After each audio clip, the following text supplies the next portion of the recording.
不知道你有没有这样的经验？出了社会，开始工作赚钱，稍微有了一点经济能力，可以出门游玩、逛街、买衣服，这个也想买，那个也想买，家里的东西开始越堆越多，只好买更多的柜子来收纳。能告诉自己要更努力工作赚钱，工作也越来越忙碌，下了班也只想瘫在床上，角落堆满了还来不及拆封的东西。你又在网络上看到了其他新的产品，冲动的放进购物车结账，过了几秒又陷入了内疚的情绪，觉得自己已经拥有很多东西，为什么心里还是不满足？或许你可以试试看极简这件事，试着思考自己适合的物品数量。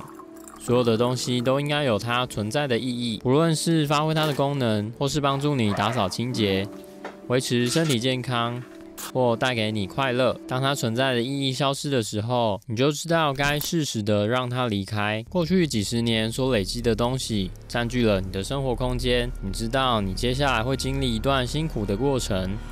但结束之后就是美好的新生活，你已经迫不及待了。慢慢的练习，只留下需要的东西，年少轻狂买的衣服，朋友随手买的伴手礼，把一袋又一袋的垃圾拿出家门。每次倒垃圾，邻居总用奇怪的眼神看你，还以为你家发生了什么惨案。但你似乎体会到和购物不一样的快乐，少了一种事后的空虚感，取而代之的是满满的成就感。家里突然出现了可以通过的道路，没有出现过的角落，好像又变得更大了一些。你也会开始谨慎的思考每一样带进家里和生活的东西，因为你不想再回到过去那个乱糟糟的样子。物欲也开始越来越低，但现在会谨慎考虑几天才做出决定，少买了很多不必要的东西，真正要买的预算更高了一些。你开始体会到了更好的生活品质，当然不只是物质上的，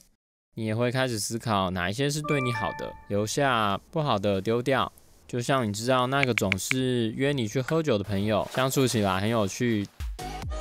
但每次喝个烂醉总是很后悔，是时候开始戒掉这些坏习惯，慢慢的开始不再缺钱花用，只和好的朋友相处，生活慢了下来，你开始体会生活的美好，想起先前自己因为要处理很多无意义的琐事，忙得连喝杯好茶的时间都没有，你发现自己的脚步更轻盈了一些，也越来越喜欢待在家里的时间，因为没有了多余的杂物，这里只有你最喜欢的人事物。这一刻，你了解了，这就是你为什么该尝试极简的原因。